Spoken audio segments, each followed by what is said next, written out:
Imagine a city that breathes light, Madina Munawwara, the sanctuary where history and spirituality collide.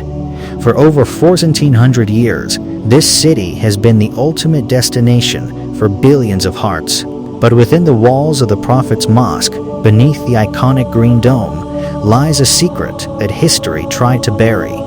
In today's video, we will tell you a shocking and heart-trembling incident that will make your heart beat faster as you listen to it. Do you know that there was a time when enemies secretly tried to reach the blessed grave of the Prophet Muhammad? And do you know which person was honored with seeing the Prophet Muhammad in a dream 3 times in a row, where he warned him about those enemies? This is not just a story, but a chapter of Islamic history that has been written in golden letters in the history of mankind. It is an event that refreshes faith and deeply moves the heart. And when you stand today in front of the blessed grill of the Prophet's resting place, do you know what the correct way and proper direction to stand is? All these astonishing facts and faith-inspiring details will be shared with you in today's video. So let us begin today's inspiring and lesson-filled story. Long before conspiracies, before kings, before empires rose and fell, Medina was already protected, not merely by walls, but by something far more complex, sacred geography. Unlike other cities built for power, trade, or conquest, Medina was structured around proximity to the Messenger of Allah. Every street, every courtyard, every stone eventually oriented itself toward one axis, the resting place of the Prophet. But what most people do not realize is this: the protection of Medina was never a single event. It was a continuous civilization project. The concept of Haram, a city with divine boundaries, the Prophet Muhammad himself declared Medina a Haram, a sacred sanctuary. This meant no hunting within its boundaries, no cutting of trees without necessity, no bloodshed within its limits, no weapon drawn for aggression. Unlike Makkah's Haram, which predates Islam, Medina's sacred boundary was declared during the Prophet's lifetime. That declaration was not symbolic. It was legal, spiritual, and geopolitical. There were times when the world's most powerful empires plotted in the dark. There were times when the very soil of Medina was threatened by shadows. Today, we go back to the 12th century, to a time of crusades, secret tunnels, and a divine vision that changed the architecture of the Holy Land forever. This is not just a story of a building. It is the story of how a king's dream became an eternal shield. To understand the miracle, we must understand the man chosen for it. In the year 1162 AD, the Muslim world was in turmoil. The Crusaders held Jerusalem, and the winds of war were blowing across the desert. In the midst of this chaos stood Sultan Nuruddin Zangi. Nuruddin was no ordinary king. History remembers him as Al-Malik, Al-Adil, the just king. He didn't sleep on silken beds. He slept on a simple mat. He didn't spend the treasury on palaces. He spent it on hospitals and schools. It is said that even his enemies, the Crusaders, respected his honesty. He was a man who lived in a constant state of ibadah worship. His nights were spent in tears, asking Allah for the strength to protect the Ummah. Little did he know that his greatest battle wouldn't be on a field of steel, but inside a quiet room in Medina. It was a cold night in Damascus. The Sultan had just finished his late-night prayers and fallen into a light sleep. Suddenly, a vision appeared. He saw the Messenger of Allah, Hazrat Muhammad. The Prophet pointed toward 2 men, strangers with pale skin and light-colored hair, and said, "O Nuruddin, save me from these 2." The Sultan woke up, gasping for air. His heart was pounding like a drum. He performed wudu and prayed, thinking it was a trick of the mind. He fell asleep again. The vision returned. Same men, same warning. By the 3rd time, the Sultan was trembling. He called his vizier, Jamaluddin, in the middle of the night. Jamaluddin looked at the Sultan's pale face and said, "My king, there is something happening in Medina. You must go, now." With only 20 elite horsemen and chests filled with gold, the Sultan began a journey that should have taken a month. They rode through the blistering sun and the freezing desert winds, covering the distance in just 16 days. The fate of the Prophet's sanctuary was hanging by a thread. When the Sultan entered Medina, he didn't announce his arrival with trumpets. He entered like a humble pilgrim. He consulted the governor and ordered a city-wide feast. "Every citizen must come and meet the Sultan," the order went out.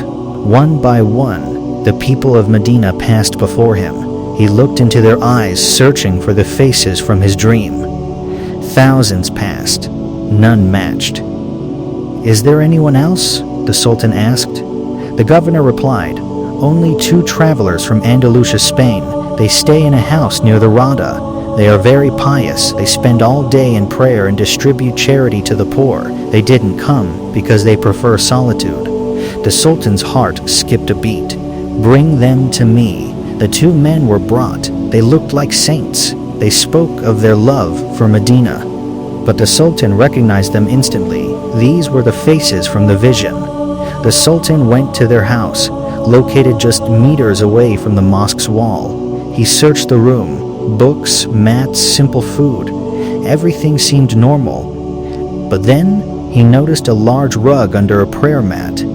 He pulled it back. Underneath was a wooden plank. Under the plank was a dark, deep hole. The Sultan descended into the tunnel. It was a marvel of dark engineering. It was dug meters deep and was heading directly toward the grave of the Prophet. The spies had been digging for weeks, carrying the dirt in leather bags and dumping it in the Baqi cemetery at night.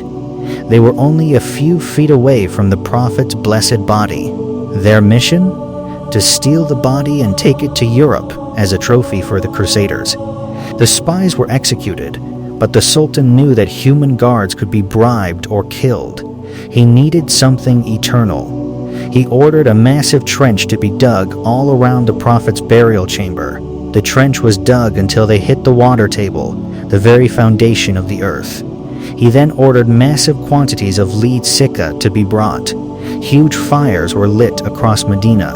The sound of crackling flames and the smell of melting metal filled the air for days. Tons of glowing liquid lead were poured into the trench.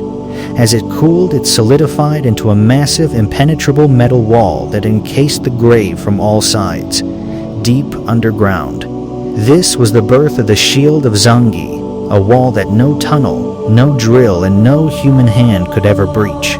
The Sultan had fulfilled his promise to his prophet. Centuries passed. The Sultan's lead wall remained, but the surface needed a guardian. The Ottoman sultans took this duty with a level of adab respect that is unmatched in history. When Sultan Abdul Hamid II ordered repairs to the mosque, he gave a strange command: wrap the hammers in felt kapta. Why? Because he didn't want the sound of construction to disturb the peace of the Prophet. The Ottomans built the Green Dome Gumbad-e-Hizra as we know it today.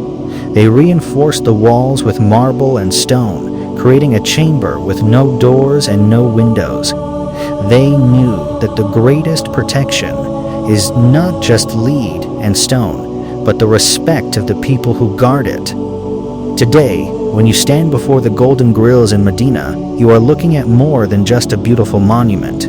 You are looking at the result of a king's dream, a miracle of engineering, and a divine promise kept. And also, when you stand in Al-Masjid and an-Nabawi in front of the Golden Grilles of the Rosa of the Prophet from the side of Bab al-Salam to send salutations, the angle behind the grilles directly faces the blessed grave of the Prophet Muhammad. Important points.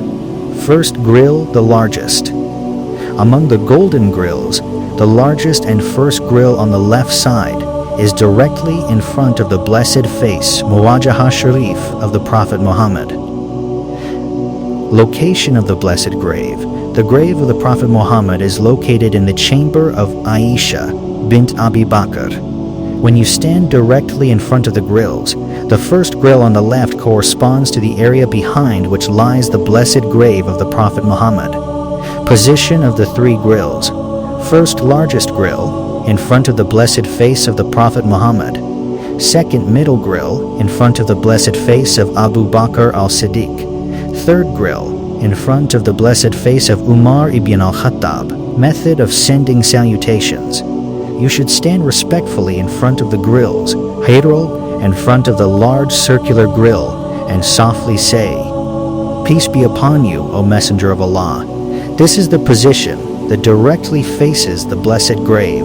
The lead walls of Sultan Zangi still sit beneath the earth, silent and strong. The conspiracies of the past are buried in the dust, but the name of Muhammad continues to echo across the globe. History teaches us that many tried to dim this light, but they only ended up proving that the guardian of this city is not human, it is divine. As the sun sets over the green dome, one thing is certain: the city of the Prophet remains a sanctuary of peace, yesterday, today, and forever.